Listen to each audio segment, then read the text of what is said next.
My wife's affair cost me 15 years of marriage.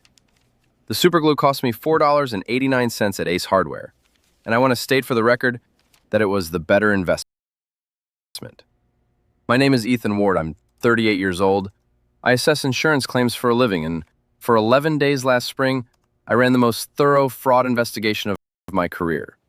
The fraud was my marriage. Here's how it burned down, and who was standing next to the gas. It started on a Tuesday night, which should have been my first warning, because nothing good in the history of the world has ever happened on a Tuesday. I was lying on our bed at 11 p.m., half watching highlights on my phone, when I heard the shower start. Again. That was Marissa's second shower of the day, and Marissa was not a 2-showers-a-day woman. She was a shower every other day unless I have plans woman. I've been married to her long enough to know her hygiene schedule, the way a farmer knows rain. So the water hissing through the pipes at 11 at night felt less like cleanliness and more like evidence being destroyed. Her handbag was sitting on the chair by the dresser, zipper open, guts spilled halfway across the floor. Lip gloss, receipts, hair ties, a pharmacy's worth of mints. I am not a purse-digging husband. Going through your wife's bag is a marriage sin somewhere between forgetting an anniversary and telling her mother the truth. But the mess bugged me, and I figured I'd do the decent thing and clean it up before she came out and stress-organize the whole apartment at midnight, which was her love language when work got ugly. So there I was, on my knees, playing Employee of the Month, picking up tampons and 17 lipsticks that were all somehow the same shade of red, when my fingers brushed something that didn't belong. It was small, cool, smooth metal, heavy for its size, expensive feeling the way good watches and bad decisions always are. I held it up to the lamp. A silver tube, maybe 4 inches long, minimal design covered in Japanese characters, black on brushed steel. It looked like something Apple would sell, if Apple made lubricant. And I don't mean that as a joke because that's exactly what it turned out to be. My first theory was medical. Maybe some private health thing she didn't want to discuss, because Marissa hated discussing anything that made her look less than perfect. But if it was medical, why was it Japanese? And why was it hidden in the one place she assumed I'd never touch? I opened my phone camera and pointed Google Translate at the label, sitting on my bedroom floor at 11:30 on a Tuesday night, auditing my own marriage. The translation loaded, and I physically felt my blood change temperature. Premium men's personal lubricant, long-lasting formula, men's, not women's, not couples, men's. And the tube was half empty, with that worn, handled look things get when they're used regularly and lovingly. My wife and I had used lube exactly twice in 15 years, both times the $3 pharmacy kind. This thing cost more than our weekly groceries, and it had frequent flyer miles, and none of those miles were with me. The shower was still running. She was humming in there, some pop song light and carefree, the soundtrack of a woman with a clean conscience, or no conscience at all. And that's when my eyes drifted to her tablet on the desk, screen still glowing from her work slides, showing her home screen with all those cute little app folders, fun stuff, work tools, groceries. And I stopped. Groceries. Marissa had never used a grocery app in her life. This was a woman who once made me drive to 3 different stores for the correct brand of pasta sauce, because the app versions couldn't be trusted. A grocery folder on her tablet was like finding a steak in a vegan's freezer. My hand was shaking a little when I tapped it. Inside was one app I'd never seen, with a gray icon designed by someone whose entire job was making things forgettable. My thumb hovered over it for what felt like an hour and was probably 30 seconds. Because I understood with total clarity that whatever was behind that icon was going to divide my life into before and after. I opened it. The top thread was with someone named Leo, profile picture, a silhouette. First visible message. Can't wait for Thursday. Got us the usual room at the Marriott. Bring the good stuff, the silver one. Makes everything better. And then a line I will be able to recite on my deathbed. Gonna do things to you your husband never could. I scrolled up. Weeks of messages. Months. Hotel confirmations. Photos I genuinely wish I could unsee, and I've seen flood damage claims from inside a chicken processing plant. Every late night at the office, every girls' night with her book club, every too tired tonight, honey, all of it mapped perfectly onto that chat log like a criminal's alibi, falling apart on a whiteboard.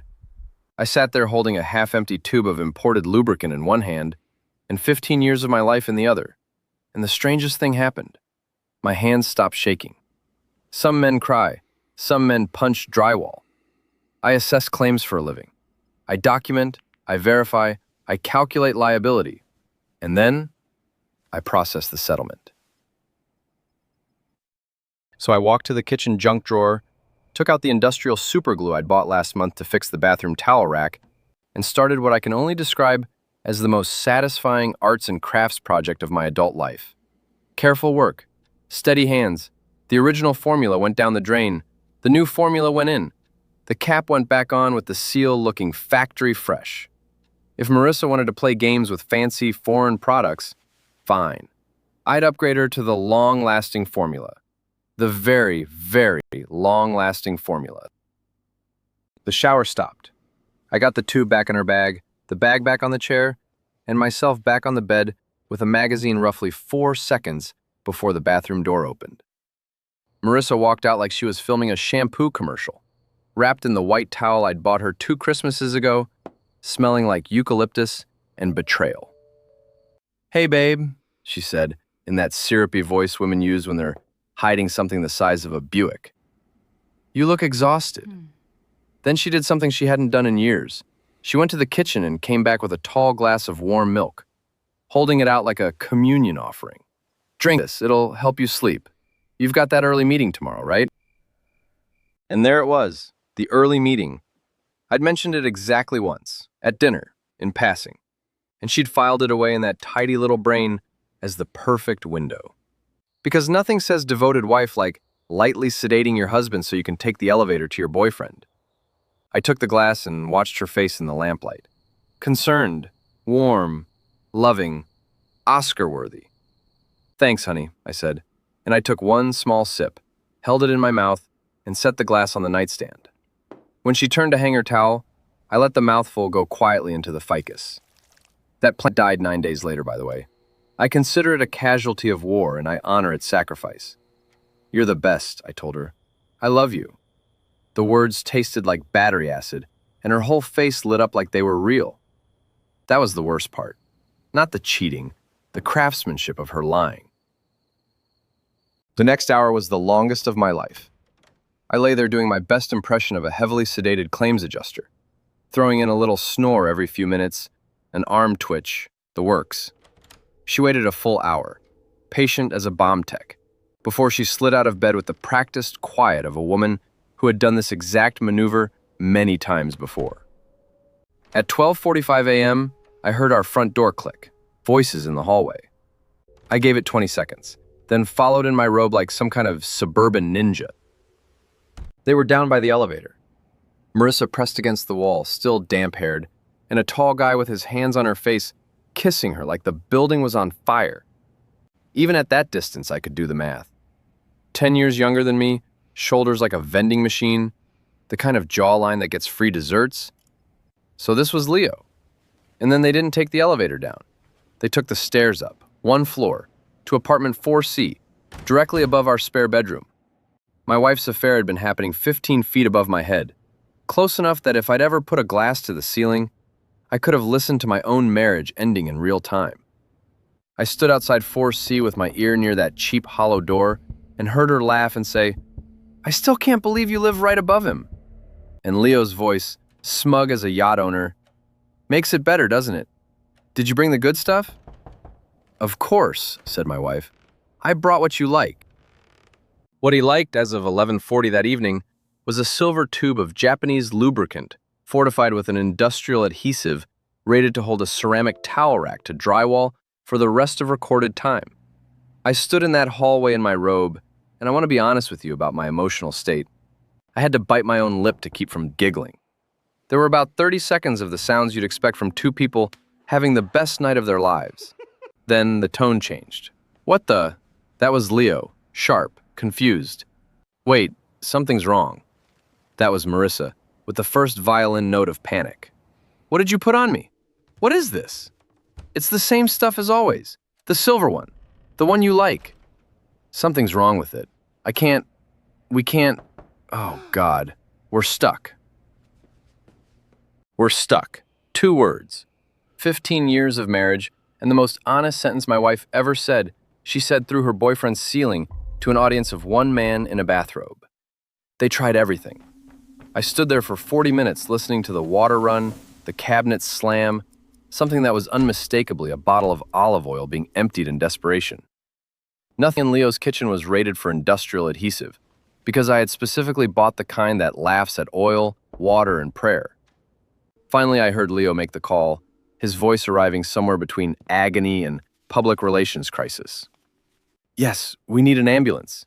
It's hard to explain. We're kind of attached. I decided that was my cue. I walked downstairs, got into bed, and slept better than I had in years. Phase 1, complete. But here's where my story stops being a prank and becomes an investigation. Because when the ambulance came at 2 a.m., I watched from our window, and I saw something that changed everything.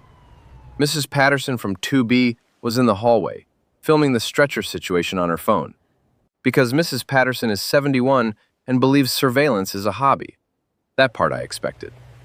What I didn't expect was the third person on the sidewalk. A woman in a raincoat, standing across the street, not filming, just watching the ambulance with her arms crossed. And when it pulled away, she looked up at our building, directly at our window, and held my eyes for 3 full seconds before she walked off. I didn't know her. Yet. Marissa shuffled home at 10:30 the next morning, looking like she'd been through a car wash strapped to the hood. Hair destroyed, makeup gone, moving like every step was a negotiation, her dress stained with what I now know is hospital-grade antiseptic. "Morning, honey," I said, not looking up from my tablet. "Late night? Everything okay?" She froze in the doorway like a deer that had heard a safety click. There was an emergency at work, a client crisis. I had to stay. "That's brutal," I said, deploying my best concerned husband face. "You're limping. Did you hurt yourself?" "I fell. At the office. Down some stairs. I went to urgent care. It's just a strain." I nodded along, thinking, in 11 years of claims work, I have never once seen a stair injury that makes a person unable to sit down while remaining fully able to lie. 20 minutes later, there was a knock at the door, and I got to enjoy one of the great moments of my life. Leo, in person, standing in my doorway looking like he'd gone 12 rounds with a heavyweight who specialized in body shots, jeans unbuttoned at the waist and hanging off him like he couldn't tolerate fabric. Hi," he said. "Is Marissa here? We need to talk about a work thing." "Sure, come on in," I said, warm as a talk show host. "You must be from her office. She had quite the emergency last night. Sit down, please, both of you." The look they exchanged when I offered them chairs is a memory I keep in a velvet box in my mind. Sitting was not on the menu. They stood in my living room, 6 feet apart, speaking in code about the incident and the invoice, while I offered coffee and enjoyed the theater. When Leo left, I did what I do professionally. I opened a file. Over the next 3 days, while Marissa milked her fictional stair injury on our couch, ordering DoorDash and moaning softly for sympathy, I documented. Her phone backed up to our shared cloud plan, a detail she'd never thought about because I handled the boring bills. Location history: the Marriott on Commerce Street, 11 visits in 4 months, always Tuesdays and Thursdays, always during book club or late meetings. Credit card statements: room service for 2, charged to a card I didn't know existed, billed to a P.O. box. And the deeper I dug, the more the numbers stopped making sense, because money was leaving our joint savings in smooth little increments. 400 here, 600 there, 18 months of it, totaling a shade over $40,000, all funneled into an account with only her name on it. My wife wasn't just cheating, she was running an exit strategy, which meant I wasn't planning a divorce, I was in a race. On day 3, the woman in the raincoat knocked on my door. Up close, she was mid-30s, sharp-eyed, exhausted in a way that felt familiar, because I was seeing the same look in my mirror. "You don't know me," she said. "I'm Priya. I work with Marissa. Can I come in? Sure. Because I can't carry this anymore." Priya Shah had been Marissa's work friend for 6 years and her alibi for 2 of them, covering for late meetings that didn't exist. Until the night Marissa laughed about it at a happy hour. Laughed about me, specifically. The trusting husband who drinks his little milk and goes to sleep. I have texts, Priya said, sliding her phone across my kitchen table. I have her asking me to lie, in writing, with dates. I'm done being furniture in someone else's affair. I asked her why now. She looked at me for a moment and said, because last month she started asking me questions about how much you'd get in a divorce. She's building a case that you're unstable, Ethan. She wants the apartment, and she wants your son. Caleb. Our 9-year-old was at my mother's for spring break, blissfully unaware, hoarding Pokemon cards. Hearing his name in that sentence turned something in me from cold to Arctic. But Priya wasn't finished, and what she said next was the moment the floor of the whole thing gave out. There's something else you deserve to know. Leo Brandt. Before he moved into 4C, did you ever actually see his face? I hadn't. Pull up your bank statements, she said. March last year.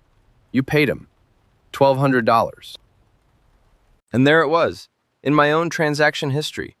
A charge I'd forgotten. Brandt Life Coaching, LLC. Last spring, when things were flat between us, Marissa had begged me to do a couples communication course. 6 video sessions with a relationship coach she'd found online. I did homework, gentlemen. I wrote gratitude lists. The coach's face was never on camera, voice only, very soothing, and he'd told me, and I quote, that I needed to create space for Marissa's independence and stop asking so many questions about her schedule. My wife's boyfriend had been my marriage counselor. She hadn't just cheated on me, she'd billed me for the training. And Priya's warning about the unstable husband file turned out to be underselling it. That night, while Marissa soaked in the tub with her phone, I checked our shared calendar and found an appointment she'd made in my name with a psychiatrist downtown, one I'd never heard of, scheduled for the following month. There was a note attached in her tidy little style. E agreed to get evaluated. Mood swings worsening. I had agreed to nothing. I had no mood swings, unless you count the one currently developing. Then I checked the voice memo app on the old iPad we kept in the kitchen, the one that synced to her account, and found a recording from 3 weeks earlier, labeled Argument. On it, my wife's voice, trembling beautifully, saying, "Please calm down, you're scaring me," into a completely silent kitchen. I remembered that evening. I'd been at Caleb's baseball practice. She was manufacturing a frightened wife audio library out of thin air, performance by performance, building a case for a judge who would never get to hear it. I stood in my kitchen at midnight, listening to my wife act out being afraid of a man who wasn't home. And I finally understood the timeline. The affair was the hobby. The exit was the plan. I was the project. She wasn't ever going to just leave me. She was going to leave me broke, discredited, and supervised on weekends with my own son. The milk had never been about one Tuesday. It was a rehearsal for the story of an unstable husband who needed his little sedatives. I sat with all of that for a long night and half a bottle of Woodford Reserve. And then I did the healthy adult thing. I turned my grief into paperwork. Sandra Koval, the divorce attorney my colleagues swore by, worked out of an office that smelled like leather and other men's ruined marriages. She listened to the whole saga without blinking, which told me she'd heard worse, which honestly comforted me. "Here's your problem," she said. "If she files first with an unstable husband narrative, you're fighting uphill for custody. Here's your advantage. The $40,000 she siphoned is marital property. The affair evidence, the alibi texts, the sedation, that's leverage. So we don't confront. We build. You keep being the nicest husband in America for one more week." I said I could do that. I did not mention that being the nicest husband in America was currently my favorite hobby, because phase 2 was already in motion. Thursday night, Marissa announced her stomach felt sensitive and asked for something light for dinner. So I cooked. Lamb skewers marinated in a blend that would make a jalapeno filet a restraining order. Ghost pepper powder, Carolina Reaper flakes, habanero, and enough cayenne to strip a boat hull. Garlic prawns with enough garlic to depopulate Transylvania. And the centerpiece? chili crab from that Singaporean place downtown that makes you initial a waiver, folded into my homemade sauce. This was not dinner. This was a weaponized dining experience, custom built for a woman whose internal geography was, medically speaking, already a disaster area. Her first bite of lamb produced 1 second of genuine appreciation, and I'll treasure the sight of her face transitioning from red to white to a shade of green that doesn't occur in nature. "It's a new recipe," I said. "Am I heavy on the spice? I can never tell." She drank a half-gallon of milk and went to bed early, walking like a cowboy after a long cattle drive. And while she slept, I completed the collection. In our medicine cabinet sat her prescription recovery ointment, the one Dr. Martinez had sent her home with. I emptied the tube, washed it, and refilled it with capsaicin cream, the arthritis stuff, the active ingredient in pepper spray, identical in color and texture. I put it back exactly where it had been, label facing out, because presentation matters. Some people meditate to feel peace. I have my methods. Saturday was our 15th wedding anniversary party. We'd planned it for months, and Marissa refused to cancel because canceling would require explaining, and image was her religion. So at 7 p.m., our apartment filled with 40 people. Her sister Jenna, her whole book club including her chief alibi Casey, her boss Diane from the agency, neighbors, my brother, a catering spread from Fratelli's, and a projector I'd rented for a little surprise. Marissa wore emerald green and moved through the room in careful little steps, telling everyone about her terrible fall down the office stairs while accepting sympathy like a toll booth. At 9, I clinked my glass. 15 years, I said, deserves a look back. And I started the slideshow. The first 2 minutes were real. Our wedding, Caleb being born, vacations. People made the "ah" sounds. Marissa reached for my hand, and I let her hold it, because I wanted her to be holding it when slide 41 hit the screen. Slide 41 was the Marriott receipts, laid out in a tidy grid with dates. Slide 42 was the chat thread, Leo's name and words 8 feet tall on my living room wall. "Gonna do things to you your husband never could." Slide 43 was the location history map with 11 red pins on one hotel. Slide 44 was a text from Marissa to Casey. "Tell book club Thursdays are canceled, but if E asks, I'm with you guys, owe you wine." And slide 45, my personal favorite, was a frame from Mrs. Patterson's hallway video. 2 familiar silhouettes on one very crowded stretcher, time-stamped the same night as the famous office stairs. The room went so quiet I could hear the ice melting in 40 glasses. Then her boss Diane set down her plate and said, quietly, "Marissa, that's the client dinner you expensed." Which is how I learned my wife had been billing her affair to her agency. And how Diane learned it too, standing next to the shrimp. Marissa's face did something I'd never seen, all 15 years of performances collapsing at once. She tried laughing it off, then crying, then the word photoshopped. And then Casey, her loyal alibi, stood up and said, "You told me it was one time," which was the sound of the last rat leaving the ship. People filed out with that speed-walking politeness of guests fleeing a crime scene. Jenna left without hugging her sister. By 9:40, the apartment was empty except for us, 40 untouched desserts, and the projector still glowing. "You humiliated me," Marissa whispered, "in front of everyone." "No," I said, turning off the projector. "I scheduled a presentation. You provided the content." I slept in Caleb's room that night with the door locked, which turned out to be prudent, because a humiliated woman with a medical situation will reach for her prescription ointment before bed. At 6 a.m. Sunday, the scream that came out of our bathroom was not a human sound. It was primal, gut level. The sound of someone discovering that their recovery cream had been replaced with liquid regret. "Something's wrong with the medicine," she gasped, hyperventilating against the doorframe. "It's burning! Oh God, it's burning!" I called the ambulance myself. I am, after all, a devoted husband. At the hospital, Dr. Martinez, the same physician who had presided over the original separation procedure, examined her and came out to the hallway, looking like a man questioning his career, his faith, and the city he lived in. "The inflammation is severe," he told us. The tissue trauma from the previous incident, aggravated by a significant chemical exposure, has created a serious situation. I'm recommending surgical intervention before necrosis develops. Surgery took 3 hours. When he came out, his face was grave. We removed all the compromised tissue, but the excision was more extensive than we hoped. There will be permanent functional changes. Permanent functional changes. Medicine has such lovely phrasing. Insurance work does too.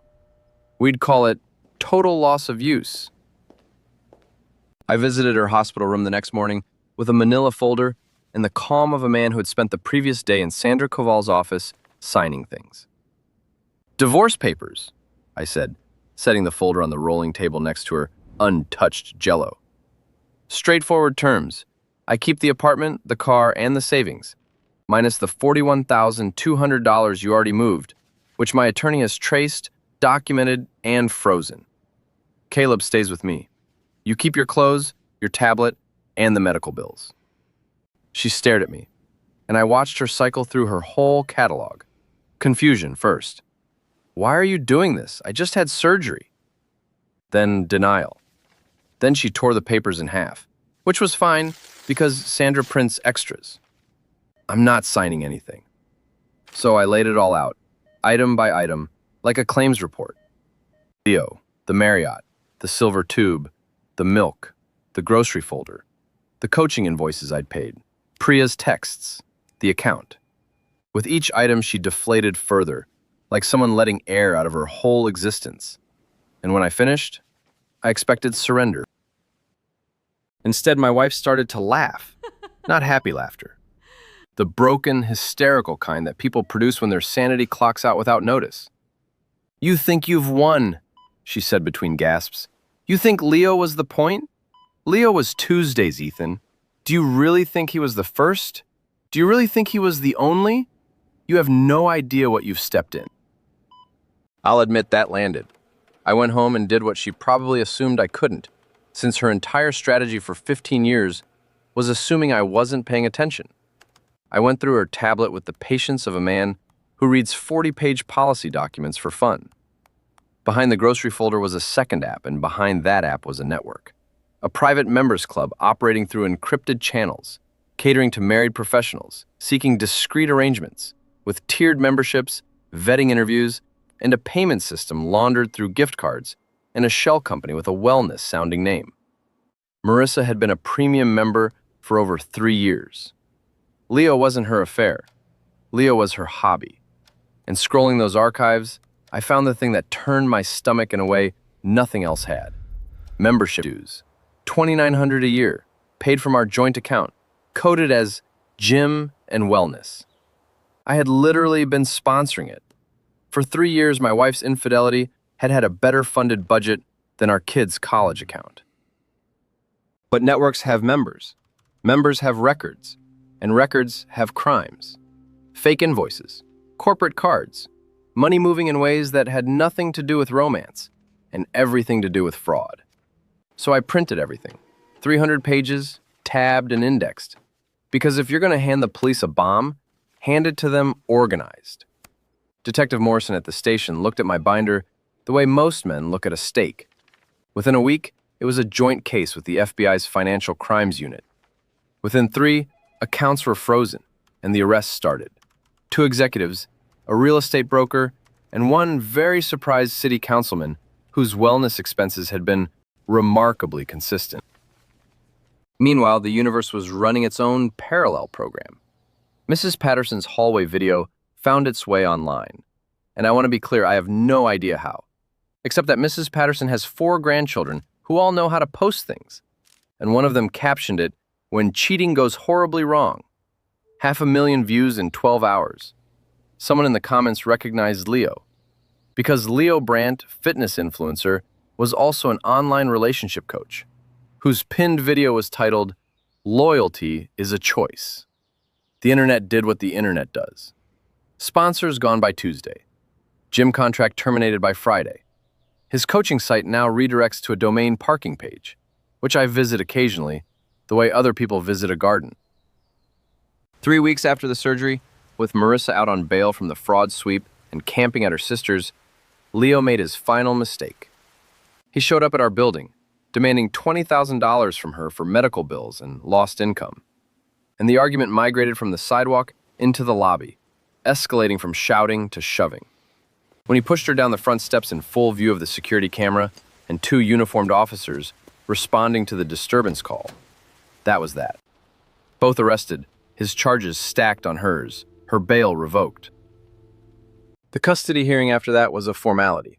Her lawyer tried playing the frightened wife recording exactly once, and Sandra responded with a time-stamped baseball practice sign-in sheet showing I'd been coaching third base in front of 30 parents while my wife was being terrorized by an empty kitchen. Fabricating evidence, it turns out, annoys judges even more than adultery does. Judges also tend to move briskly when one parent is in county lockup and the other has a 300-page binder with tabs. Sandra didn't even wear her good suit. Marissa took a plea, 18 months, plus restitution to her agency for the expense fraud, plus what the medical bills did to her, half of nothing. Leo got 2 years for the assault and his creative approach to invoices. Priya testified, got promoted into Marissa's old office, and sends me a fruit basket every Christmas, which is the healthiest relationship I've ever had with a woman in that friend group. Casey's husband, incidentally, read her deposition and made some choices of his own. The network's forum, before the FBI seized it, had a thread titled, "Has anyone heard from M?" 400 replies. No answers. Karma doesn't always shout. Sometimes it just changes the locks. A year later, my life is embarrassingly quiet. Caleb and I moved across town, 4th floor, ironically, into a place where the only thing above us is roof. He's 10 now, plays shortstop, thinks Tuesdays are lucky because that's our pizza night, and I've decided to let him believe it. Detective Morrison texted me last month, "Case closed, all pleas entered." I read it twice, deleted it, and poured myself 2 fingers of the good bourbon. I keep exactly one souvenir from the whole thing, locked in my desk drawer at work, next to the flood damage files. A receipt from Ace Hardware, $4.89. People ask me, the ones who know the story, whether I feel guilty about how it all went, and I tell them the truth. Everything that happened to Marissa and Leo, they applied to themselves, with their own hands, in a room I was never in. All I did was make sure the products in my home were exactly as advertised, which is more than my marriage could say. So no, I don't feel guilty. I sleep 8 hours a night, no warm milk required. Here's the moral, and it's the only one I've got. Cheaters spend years gluing their lies together, and in the end, the only thing that truly sticks is the consequences.